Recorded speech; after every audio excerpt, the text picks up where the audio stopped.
So, hi everyone. We're going to get straight into emotions. So, that'll be the last section of the workshop. I just want to say the workshop's all full. So, thank you very much for those that have come in.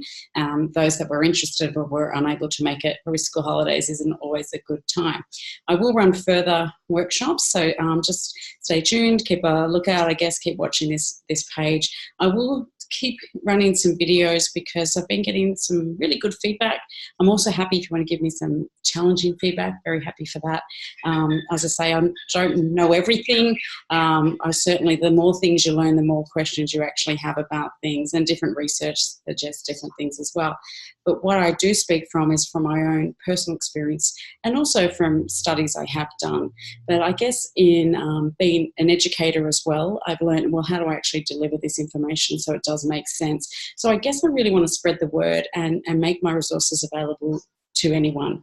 So always try and get some friends to have a listen to, and even if it's just a way of keeping our own mental health balanced and insane over the Christmas period, then please get them to watch, because I will do one on anxiety, which I think a lot of people could relate to. So let's get into emotions. So on the last part of the workshop, I will actually bring everything together and actually talk about what these lovely things are. So there's a lot of research talking about emotional intelligence. So if I said to you, what is that? A lot of you would look around and go, something to do with being intelligent with emotions, I gather. Yeah, pretty much. Really, is it you having understanding of others and then how you interact, and pretty much all about that. But how do you actually do that, and how do you develop that as a skill? Some people, it comes naturally to actually just talk to someone, start a conversation, and before you know it, you're exchanging stories from way back. For me, I really enjoy listening to people, and I actually listen to their stories, and sometimes I may challenge them, if I feel that relationship is there for me to do that. I guess the difference between being a counsellor / a coach is that a counsellor, I'll listen to what's happening to you, but then as the relationship builds on, I'd probably like to start to challenge you on some of those maybe thoughts, beliefs that you have. So getting back to emotions, what are they? The first thing we need to actually know is, well, what are they? If I said to you, list me some emotions. So I'm sure you could come up with many, I would hope, at least some, at least the basic ones. So remember a Disney movie that came out, not Disney movie, a Pixar movie, came out, Inside and Outside. It was a fantastic movie and talking about the emotions. So if you haven't had a chance to see the movie, please watch it, and with your kids. It gives you a different perspective how we all have the same emotions. All of us are emotional beings. There's no doubt about that. How we express those emotions is different for individuals. So obviously, you hear people say, well, women are always very emotive. They always cry. They're whatever. So what? There's nothing wrong with having a cry. It's when you have a difficult conversation with someone, and I'll always speak to those people that'll say, I take the tissues and I just prepare and I throw them across to them. Really? Seriously? So how does that make you feel if you are that crier, which is usually me? I'm that crier. I get emotional watching 60 Minutes on a really sad story. That's just who I am. And there's actually research that suggests that you can release so much stress by crying because there's actually cortisol in your tears. There you go. So those people that are listening to the other end of that person crying, just be with them in the moment.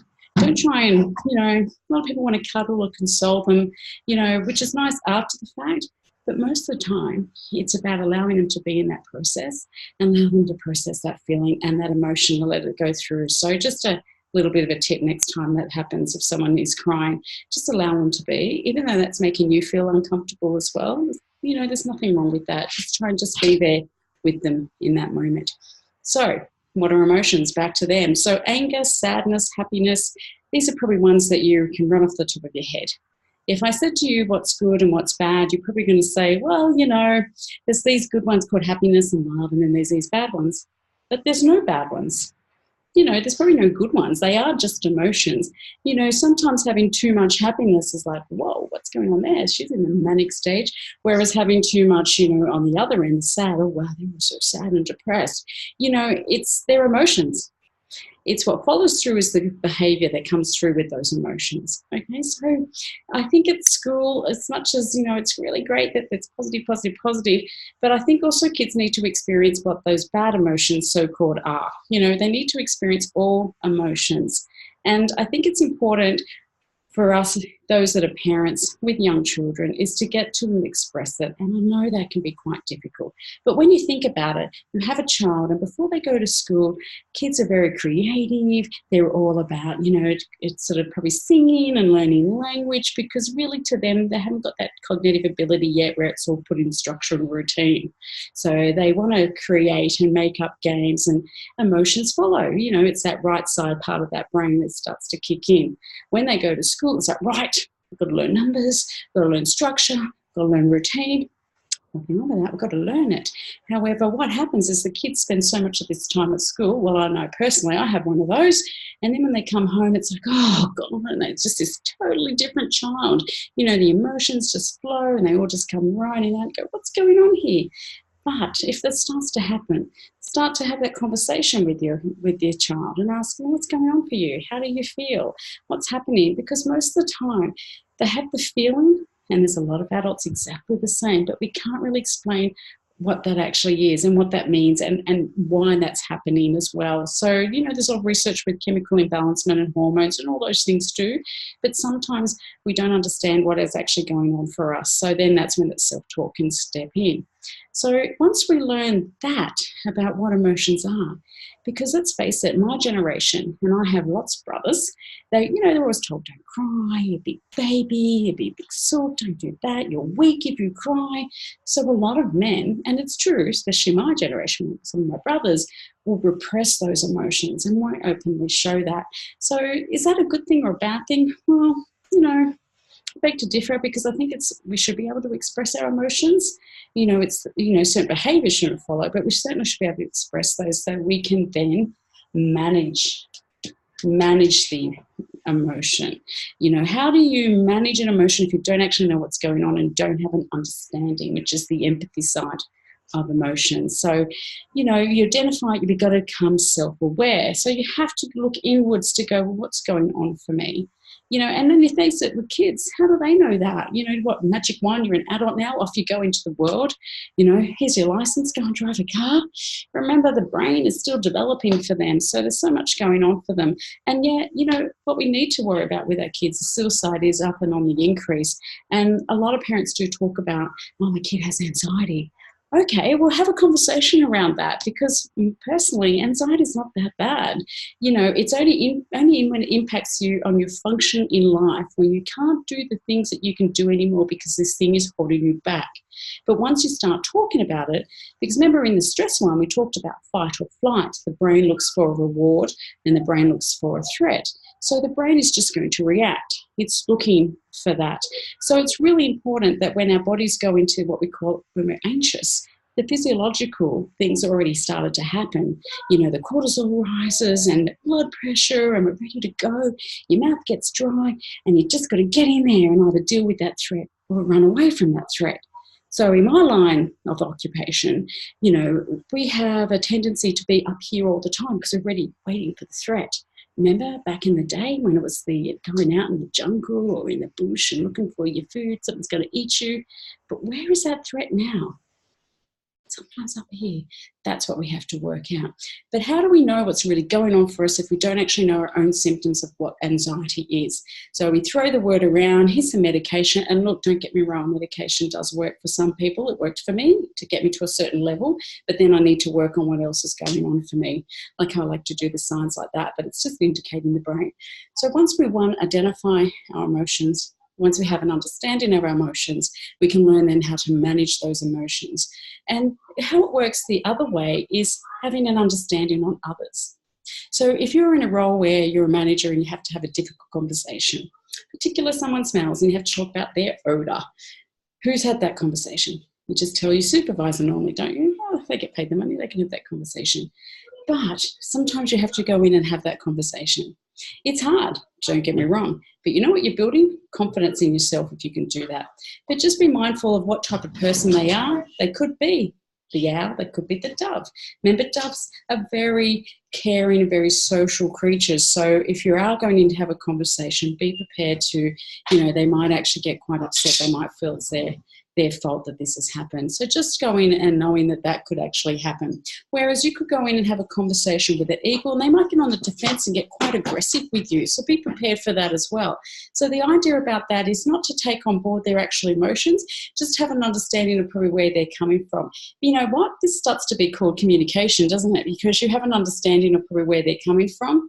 You don't actually come up to their level, because really, is it going to win? You're just butting heads. No one's listening. There's no communication. It's just not going to work.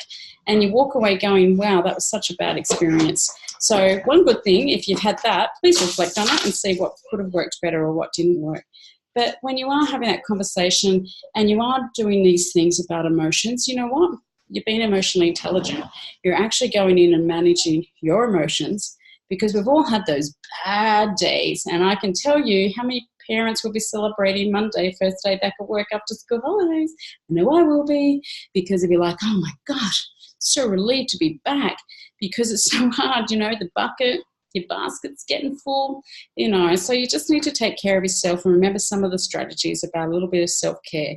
So it's the same with emotions. Try and identify what's going on for you and maybe look at having an understanding as to why. Put into context. Why are you angry? Okay, this has happened for you, and that's okay. There's nothing wrong with being angry. You know, you don't go and start, you know, putting holes in walls, because that's maybe something we need to talk about. But there's definitely nothing wrong with you saying, you know what, I'm angry. And a way you can easily quickly diffuse that situation, I know it might sound very therapeutic, but you could actually say, I'm feeling very angry. By even you saying that will actually reduce the medulla's reaction. So the Buddhist monk, lots of research, the Buddhist monks have the smallest medulla, and that's our little call center that boom makes us react. So theirs are so small, so like, just go with the flow, it's okay here. But hey, they don't have to work, and they don't have kids, and they don't have all their finance and all this stuff going on for them. So our medulla sometimes is just getting bigger and bigger and bigger. So we need to learn to reduce it so it doesn't go off. You know, and if you have that, if that is happening for you, then I would strongly suggest you go and have a chat to someone about it, because it's no good when you're having so much crap going on at work and then you're coming home and you're feeling crap as well. It's not fair to your family, and it's not fair to you. And in particular, I do talk to a lot of the men out there to really keep an eye on that, because, you know, it's not worth it. At the end of the day, remember looking at your family compass, you know, your compass, your wellness compass of what's important to you. If it's crap at work and it's crap at home, most of the time it's usually crap. So that's emotions. That's how I put it all together in the workshop. Once again, thank you so much for those that are coming to my workshop. You will enjoy it. You will get a lot out of it. Hey, you get to speak, you know, deal with me for the whole day. God, that's just a blessing in disguise, isn't it? But if you want any more stuff, please let me know in the comments.